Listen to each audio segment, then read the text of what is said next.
Welcome, dear friends of tactical gameplay, to another Xplained video with me, Daga. Today we're talking about the topics listed here, or better listed here, which will be the concepts of damage, resistance, mitigation and degradation in the ground combat. So stick around if you always wanted to know why you are doing no damage or this amount of damage to an alien or to yourself, to your own troops. So let's first talk about damage, right? I'm taking here very basic examples of the early game so everyone can follow, but the concepts stay true throughout the game. So we have here the standard assault rifle, the first ballistic rifle, tier 0 if you want, which has a damage of 25 as listed in the Xenopedia and on the loadout screen and so on and so forth. But the actual output damage you are dealing with every shot, or like that the rifle outputs, let's say, is in a range.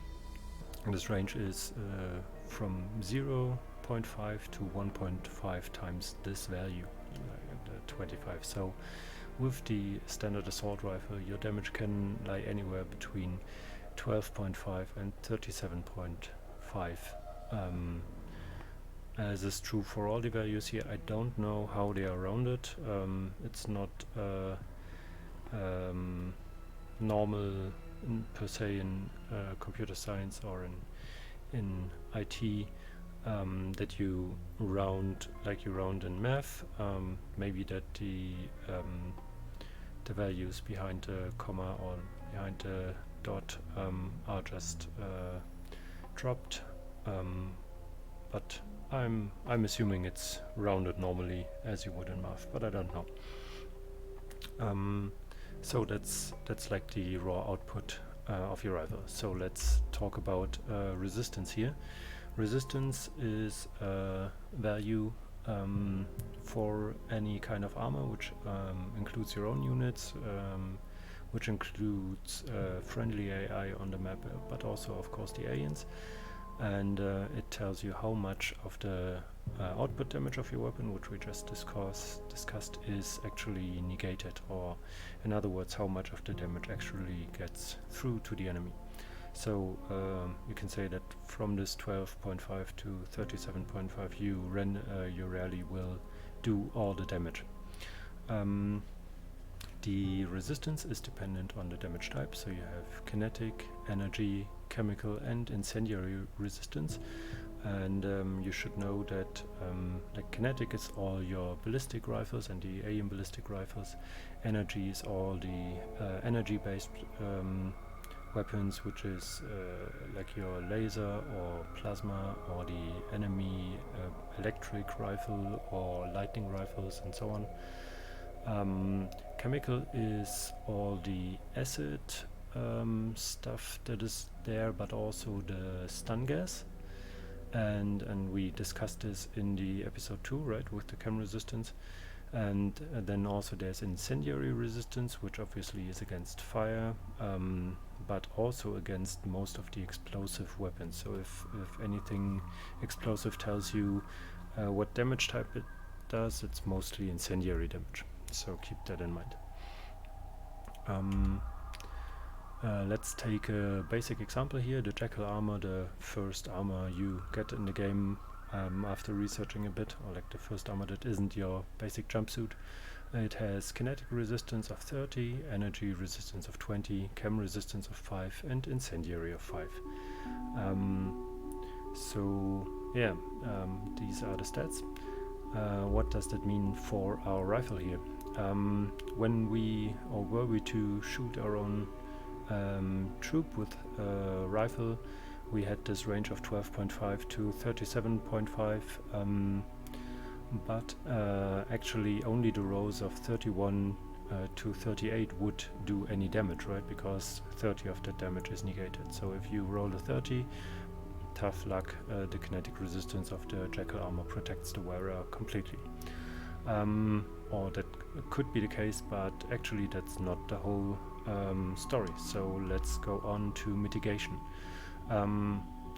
The kinetic resistance, of course, is 30, as we just said, but the assault rifle actually has a value, or like any weapon has a value that is called mitigation. Sometimes it's 0, but most of the times it will be higher. And that means that no matter how high the resistance of the enemy is,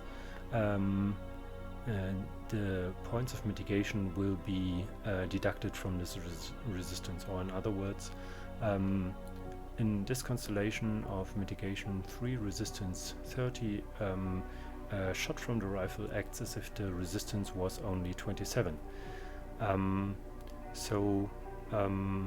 Yeah, or like if you have a jumpsuit which I think has kinetic resistance of 5 against the assault rifle, this will only be resistance of 2, which isn't much. Like 5 isn't much to begin with, but let's go on. So in our example, any hit that would roll 28 or higher would actually go through and do the according amount of damage. Like 28 would do 1 damage and 38 would do 11 damage. But that's not the whole story either, because there's the last concept we are talking here about, that is degradation, or you can also say it's armor degradation, so maybe that gets the idea across better. It is a globally fixed value of 0.15, as you can see in the game config files, in the XMLs. As far as I know, and I'm pretty sure with that, but I didn't find a credible source here, this is only true for kinetic and energy damage, so only these resistances will degrade at all, not chem and not incendiary. They will always stay the same value. Which also means that, for example, with a basic stun grenade, I think like if the chem resistance of, for example, of a Xenomorph is high enough, higher than the 1.5 value of this grenade, or of the smoke that it spills, then you will never ever be able to stun or to do stun damage to that Xenomorph. No matter how much chem damage it took before. So this means that the resistance value is decreased after the wearer of the armor is damaged by the damage that the weapon initially output, which was this, for our example, this range between of 12.5 to 37.5. And 15% of these are is deducted from the resistance value after the shot has landed. So let's go back to our example here. We have a kinetic resistance of 30 with the Jackal armor. Our output damage, for example, is 27, which is in the range.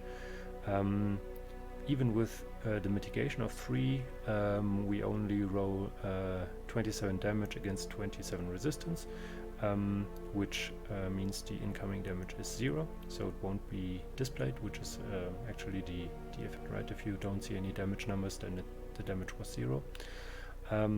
But after this shot has taken place, the resistance value is decreased by 15% of the damage that the rifle has output, which is 4.05 in this example. So I'm thinking that they roll that to 4, that they round that to 4, which would mean that the resistance for the next shot and for all other shots is only 26.